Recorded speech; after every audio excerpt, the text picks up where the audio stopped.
Hello, this is Ken, and I'm back with another quick play video for player2.net.au. Today we'll be taking a look at Battlefleet Gothic. Battlefield Gothic, as you can see here, it's a science fiction game. It looks like a real-time strategy game, in which it is. So, just looking at it right now, you get an immediate sense of what we're supposed to do. In this particular mission, I'll be taking command of these ships over here and moving them forward to destroying this target over here. So let me give you a quick look through what we have here. Battlefleet Gothic is based on a board game, based on a tabletop miniatures game made by Games Workshop. It is set in the Warhammer 40,000 universe, and it's actually, to be honest, one of my favorite science fiction settings. I think there is quite a lot to the Warhammer 40k universe that is quite unique. I think people tend to give it a bad rap, but if you dig deeper, if you look deeper under the surface of the lore and the stories and the setting, there's actually quite a lot of very unique character and flavor to the story and the setting. And in that way, Battlefleet Gothic also has with it a very unique flavor as well. So, looking here, as you can see the ships, let's zoom in. You'll notice that the ships here have a very, dare I say it, have a very Gothic feel to them, a very Gothic cathedral-like feel to them. A lot of spires and buttresses and that sort of thing. And that is both the unique character of the game, Battlefleet Gothic, the tabletop miniatures game, but it also ties very strongly into the world of Warhammer 40k, where organized religion, takes a very strong, has a very, very strong role to play in the world, especially if you're playing in the world of the humans and the Space Marines and the Imperium and the Emperor. And these are things that you might hear people talk about when they're talking about Warhammer 40k and about Battlefleet Gothic. The excuse me, the game itself, the original tabletop miniatures game, is very similar to this. It's a naval-style game. You move miniatures of ships around the board, and you have different missions to fulfill. In this particular case, we'll be attacking that target over there, and there are a couple other things here that we need to do. There are other missions. So far, this is one of the missions in the campaign, and some of the other missions I've played is, that I've played so far include straight up destroying the other faction, the other side. There are a number of missions in which I need to destroy or protect transport ships. There are missions in which I have to target and steal data from a specific target on the map, while other ships then try to stop me. So what I've done here, I've got 2 cruisers right there. That's one cruiser, and that's the other. I've got 2, I believe these are light cruisers, or I can't remember what they're called. Ships of the line, perhaps. Line ships. And then I've got escort ships down here and here, the smallest one. I've deployed my ships and I'm ready to go. I'm about ready to start the mission. But what I'm going to do here is, and this is one of my favorite things about the game so far, is I'm going to automate some of these controls. I'm going to press Control 2 to make that Control Group 2. I'm going to highlight and select the 2 cruisers. I'm going to make that Control Group 1. And those 2 ships I'm going to make Control Group 3. So that allows me to... Nope, I've done that wrong.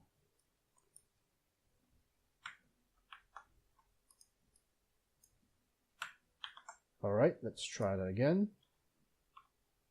There we go. There we go. So, with Control Group 2, this, like I said, this is one of my favorite things. I'm going to automate that. Auto-engage, the those ships will aim and target. Well, will target and move on its own. I'm going to have it set to broadside engage, and I'll have it set to engage at 6,000 units or 6,000 kilometers. I'm not sure what the unit of measure here in this game is. I'm going to automate a few things there.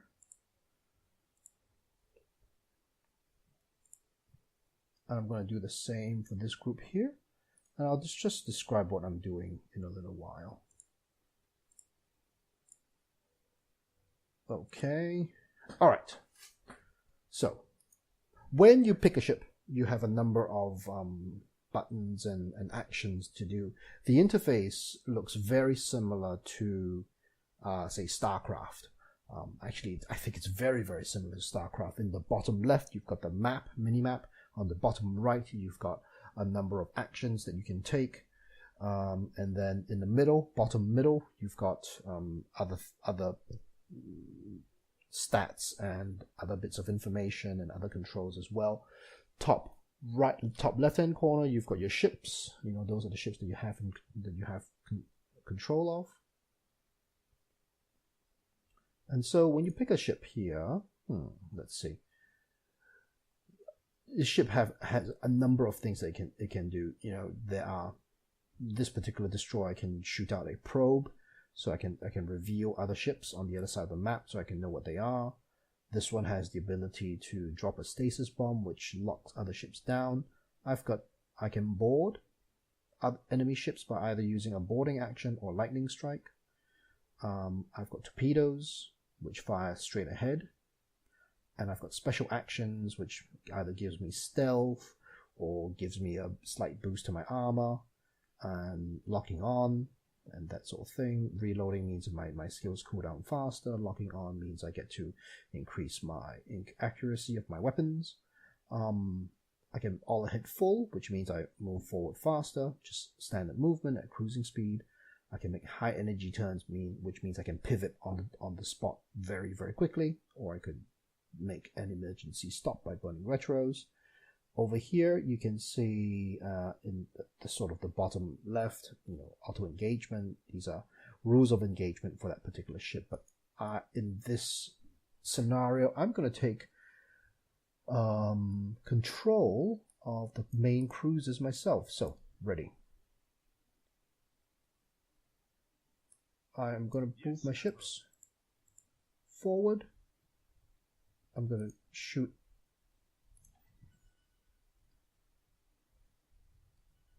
my probe, and this particular ship has something called the Nova Cannon, which is extremely powerful, and I'm going to do that. Enemy ship sighted. Oh, enemy ship sighted, and they've dropped something. Oh, this particular, I'm going to press a space bar to pause the action. This just means they'll slow down the action a little bit so that I have time to consider my actions.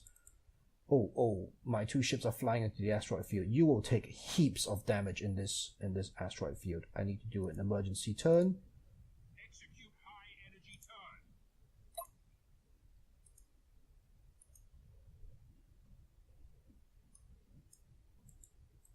Course plotted.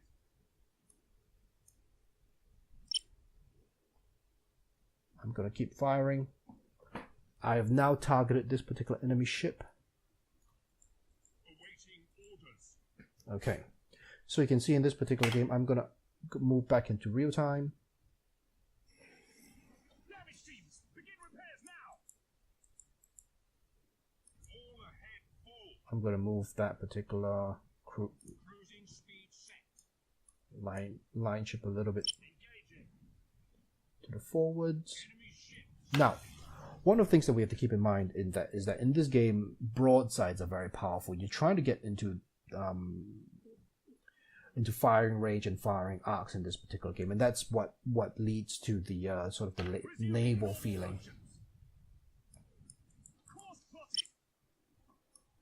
I'm going to move my cruisers up a little bit more. These guys are auto-engaging. They seem to be doing a good job of taking those guys out.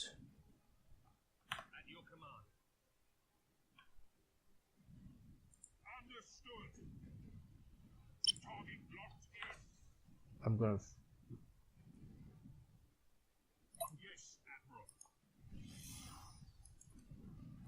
fire again. Nova cannon.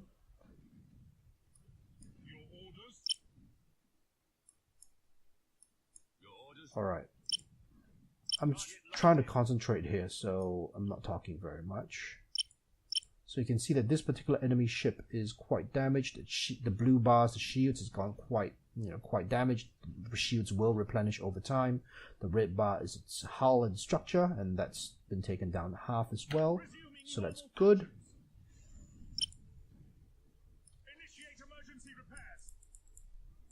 I'm going to move those ships over there so that I have a line of sight. We are the Imperial Navy.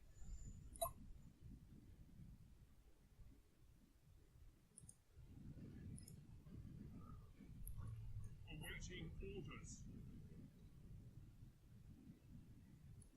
Awaiting orders. So those ships are...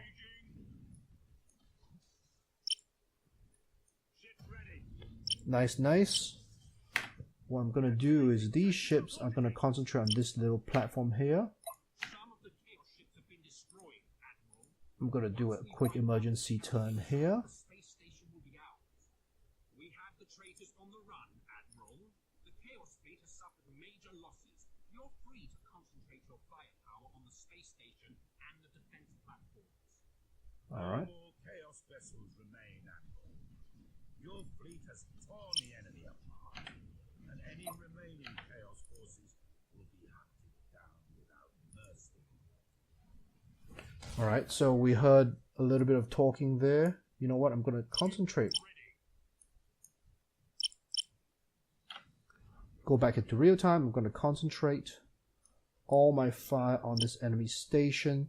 A few enemy ships have warped into the world, but I really need to concentrate. There. And I'm going to move my cruisers up a little bit.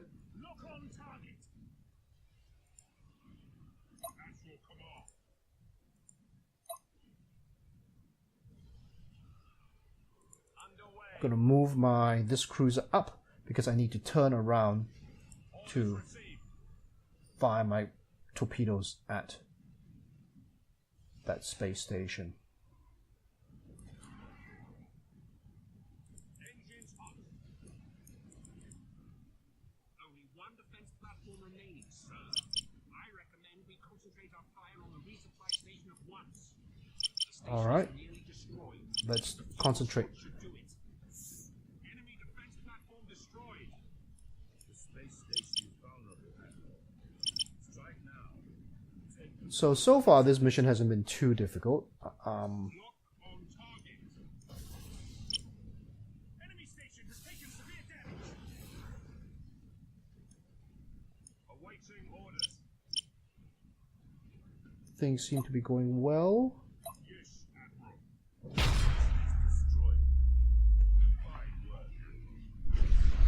The mission is a success. Reinforcements are on All right. the way. So that's just a very quick look at what I was doing. I was concentrating on the game because I didn't want to lose. That's why I wasn't talking very much.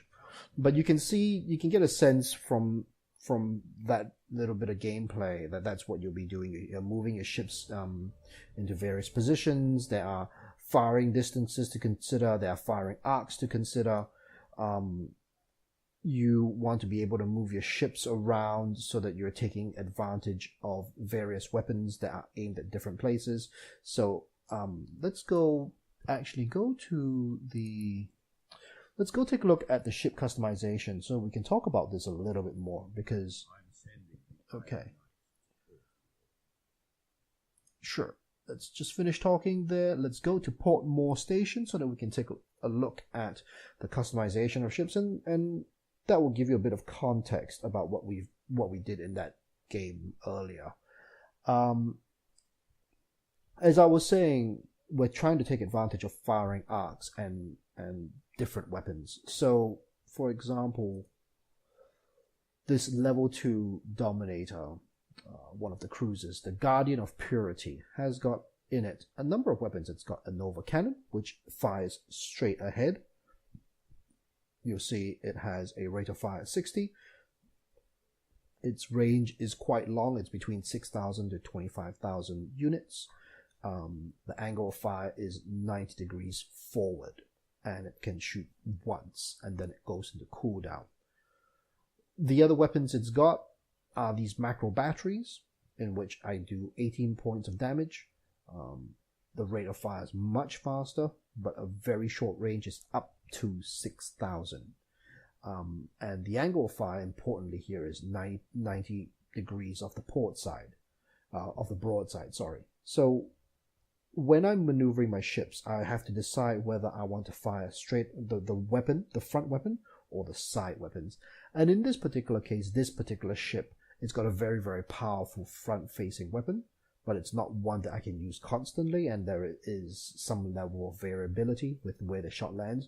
You may have noticed that I tried to target an area with the Nova cannon earlier, but the shot actually ended a little bit ways off, so there is no guarantee that a Nova cannon will hit. When it does, it's devastating, but just as likely that the shot will miss. And also, because there is a minimum range of 6,000, it does mean that for this particular ship, it's sometimes hard to manage its weapons, because you want to be able to use the long range weapons at 6,000 units at 6,000 distance, but you also want to be close in so that you can use your batteries as well. So it's a managing between the two. If we look at the other cruiser that I've got, it's got torpedoes, which fires forward. There is no, it's not 90 degrees in the forward arc. It just shoots straight. It does a lot of damage, 45 damage. I think that's per torpedo, but I'm not sure exactly. Macro batteries on the side and lance batteries to the side as well. So this particular ship, and this particular ship has probably a little bit easier to manage in terms of its range, because the torpedoes can fire have no range limitations. If you fire them and it hits anything in front of you, that's great, and so you can get in close and fire those torpedoes. And those broadsides are again range 6,000. So this ship is a close-in fighter, or you can fire some torpedoes off into the distance if you want to. But if you're getting close and you can hit quite hard. You've got your light cruisers. I believe that was what they're supposed to be called. Light cruisers. Ooh. We'll repair that ship. Let's see. Light cruisers. This particular one has a heavy prow lance. Fires front 90 degrees forward, which is great. It's got light double macro turrets and light macro batteries. What do turrets do? I'm actually not sure what turrets do. They fire 270 degrees in the front arc. That's pretty good. It's very, very effective. It gives a wide range of fire. Dauntless, same. Macro turrets, macro batteries, and a heavy prow lance. And you've got a bunch of escort ships, different escort ships as well. These fire torpedoes and two different types of torpedoes. Firestorm frigates fire either light prow lance, which is again a front firing weapon, and turrets, macro turrets. With each ship you can upgrade. I'll take a look. Let's go to Dauntless. The level 4 Dauntless. The Avenger of Coimbra. Each particular ship you can upgrade. At the end of each round, each match, you will get a certain number of renown. If you look at the top middle, you'll see the points called renown. We will then use those renown points to spend on upgrades, such as being able to have your maneuver gauge replenish faster. You can have things like improve the range of lances, or improve the range of your turrets or battle weapons, or do more lightning strikes. You've got skills, which are abilities. So you might have noticed that I used the stasis bomb a few times. That's something that you can do here. You can have a plasma bomb, disruption bomb.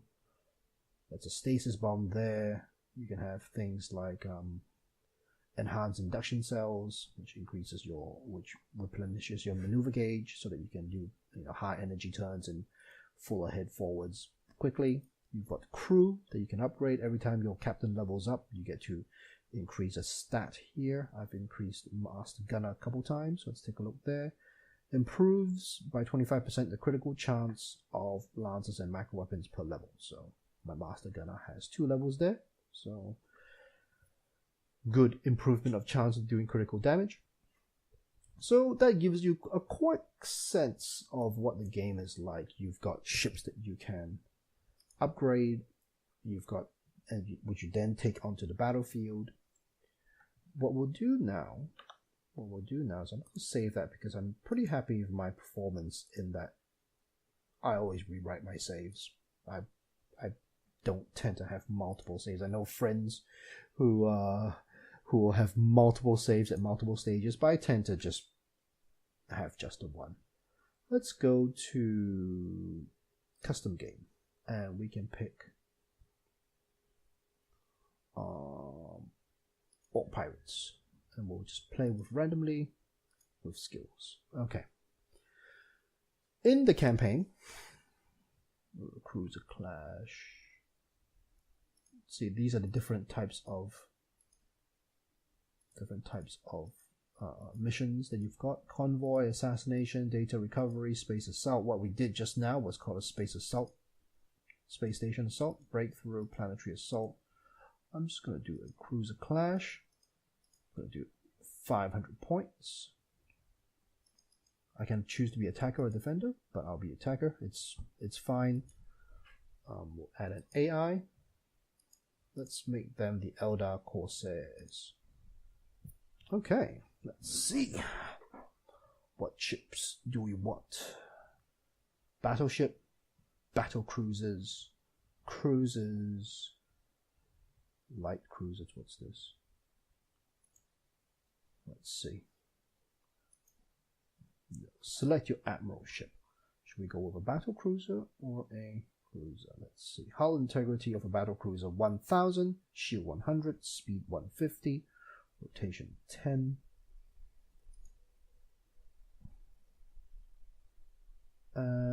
Lots of guns, prow guns. Let's take the battleship for the admiral ship, the flagship. We'll take a battle cruiser there.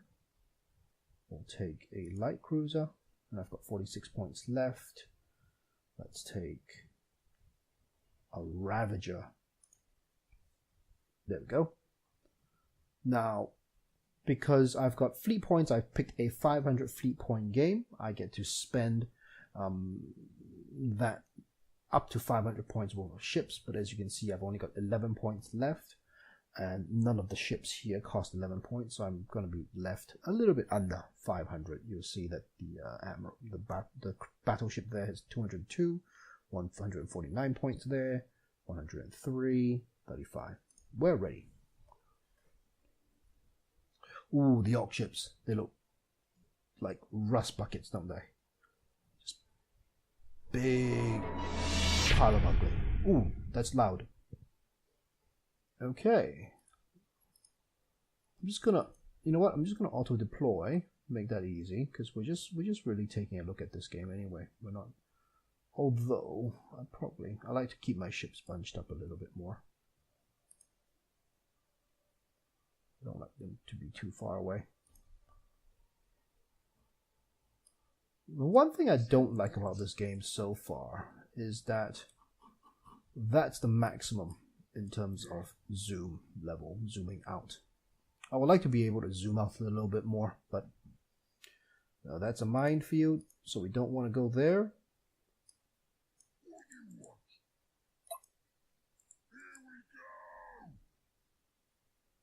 All right.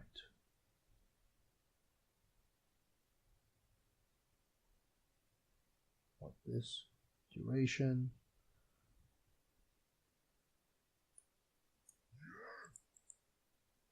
we're gonna move forward.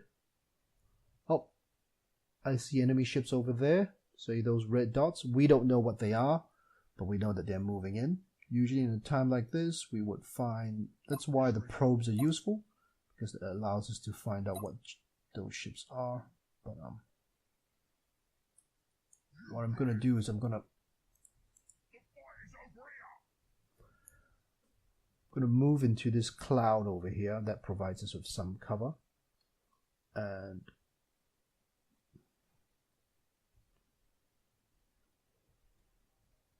hopefully we can get to cover before the enemy reaches us. We're gonna do this. We're gonna go big red button. Yeah, we're gonna go fast. Orcs like to go fast. Oh, oh, oh, I need to stop.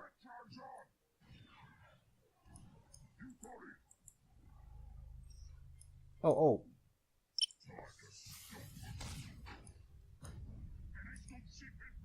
That ship has been destroyed. That was fast. One of my ships have been destroyed. Alright, let's see.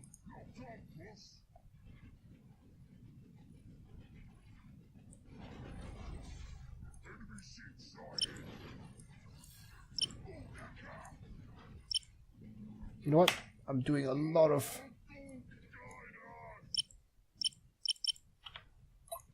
I'm taking a lot of damage here.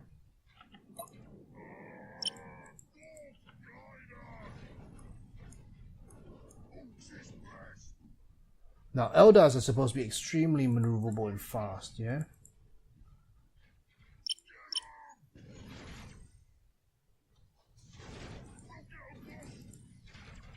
Now, they are just flying circles around me.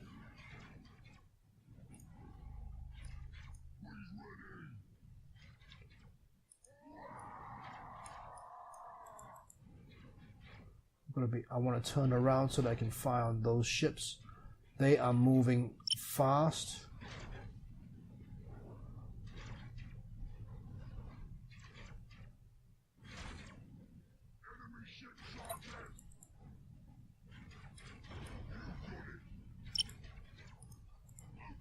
I'm gonna try and move that big ship around so that I can fire my torpedoes. Oh.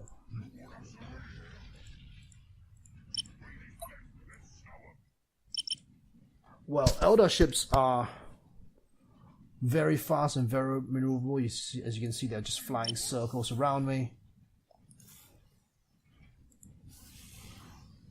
But ooh, the one ship destroyed there.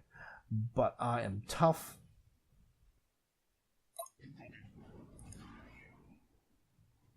And I'm gonna fire some more torpedoes.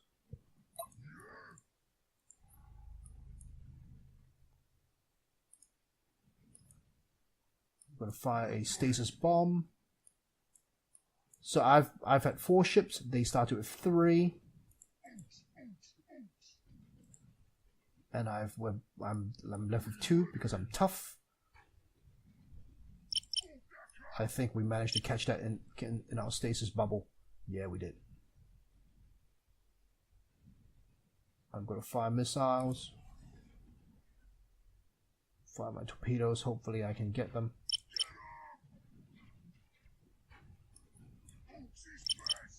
Oh, it's managed to get me in its stasis bomb as well. Now it's a battle of attrition. I've got to be able to... Ooh.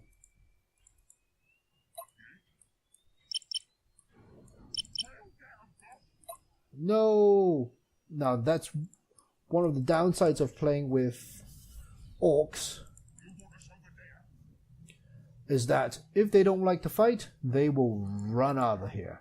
They are insubordinate, and that particular ship has now left.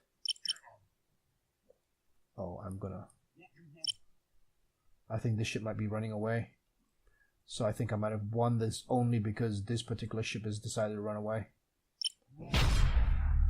Yes, it has.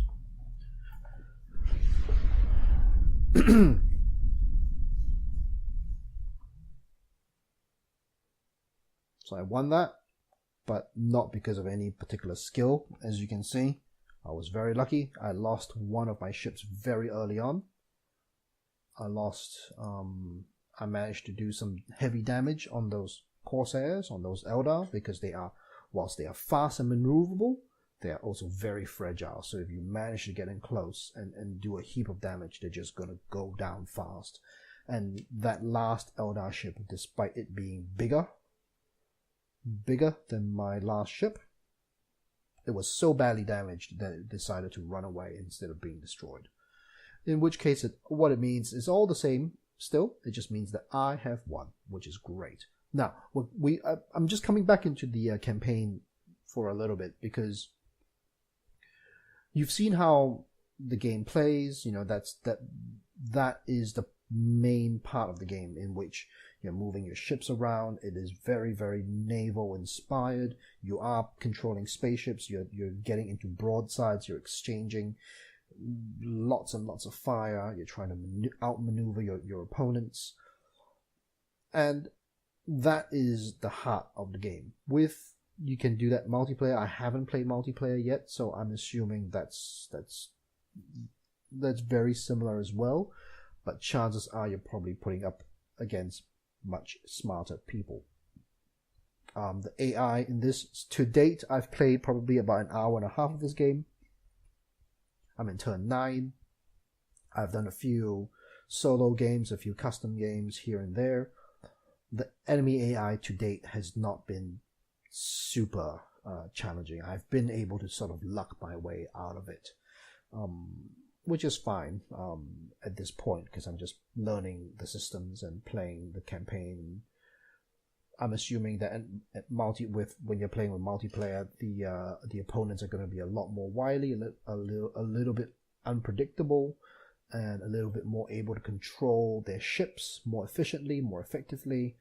And if I were to come up against that, I'll probably lose quite badly, because as you can see, even against the slightly dull AI, I wasn't being the most effective. But coming back to the campaign, as you can see, there are various maps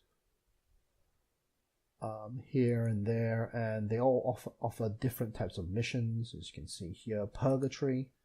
I'll click on that, and it tells me, oh, what do I need to do, what type of mission it is, and what's my reward in terms of renown. I can't launch anymore because I've got no more deployments. And if you look on the left-hand side, you can see remaining deployments, number of worlds that I've lost. I still don't know what specials are. I don't know what that does, and I don't know what Blackstone Fortresses do either. But I'm very early on in the campaign, so I assume that there'll be more things as they come along. We've got to go out of this. There we go. Looking at the maps. So every turn you're going to get a couple of deployments. One, usually there is a key mission that you need to perform for that particular turn. Like in the first mission you saw me play, that was to destroy the space station. And then usually you get an additional deployment to do any one of these missions here. Gifts main, I've got one mission outstanding. In Port Moore, I've got one mission outstanding.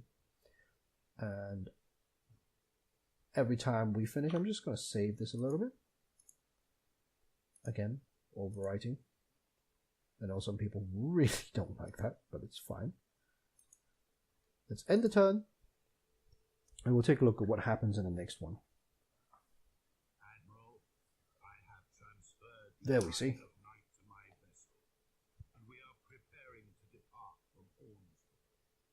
Your orders are to escort my ship out of the system and defend us An escort mission. against any remaining Chaos forces. I have set a course near the system's primary star in order to mask our ships from the enemy. Righto. The relic must not fall into enemy hands. If Abaddon reclaims the Eye of Night, he will carry out his vile scheme. And the sector will pay the price. Okay, whatevs. So that's your priority mission. So every time you start a new turn, that's going to happen. It's going to tell you something that you need to do this round. This is a defender counterattack. So I'm going to have to escort that ship, and I'm going to have to defend it. But I'm probably going to I'm not going to do that turn now, and not going to play that mission, because at this stage you would have a pretty good sense of what the game is about. You've got the campaign, you've got multiplayer, you've got custom games, and all of these various modes surround the core game of ship-to-ship naval-style battles. And if that's what you like, if that's the sort of thing that you like, then this is right up your alley. It's a lot slower than some of the other real-time strategy games out there. It's very different. There is no resource gathering. It's not like StarCraft. It's completely focused on tactical battles. You are moving your ships, maneuvering your ships to give your ships the biggest arc of fire, whilst, you know, moving out of your enemy's arcs and that firing arcs. That's what you're trying to do at each turn. You've got big ships. There are 4 different classes. There are 4 different factions in this game. In the campaign so far, I've only been playing the Imperial Navy. I'm not sure if you get a chance to play the other factions in the campaign, but you definitely can be able to. In custom games and solo skirmishes and in multiplayer, you get to choose your faction, you choose your ships, you put them on the table, for lack of a better word, and then you fight it out. I do like naval battles in general, naval style battles in general. That's one of the things that I do like to do.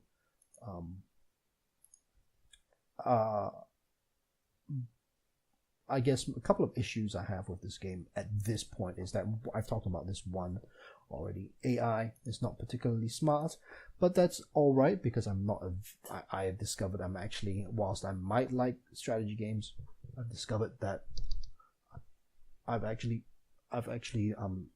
not very good at it. So dumb AI is fine. I wish there was better camera control. It would have been better. It would have been. As you can see just now, I could not scroll out too far to be able to get a better view of the entire play area, the battlefield. I would have liked to be able to have done that. The game can get a bit messy when you've got more than 4 or 5 ships on the board. But I guess the ability to pause or slow down the action helps with that. I do like the ability of automating a number of the actions. You can put ships to auto-engage, and you can define their rules of engagement, and you can set the use of skills and abilities to auto as well, which is great, so that it helps make sense of the chaos that might be on the battlefield, which is great. All in all, yeah, it's not too bad. I'm kind of enjoying it, but really this is just a quick look at the video, a quick look at this particular game. So I hope that's been entertaining and you've enjoyed this quick video. And if you're interested in checking this game out, it's called Battlefleet Gothic Armada. It's currently available on Steam and I'm sure other areas as well. But yeah, so that's it. That's me. My name is Ken. This is a quick play video for player2.net.au. Remember to check out the website, and I'll see you soon. Bye.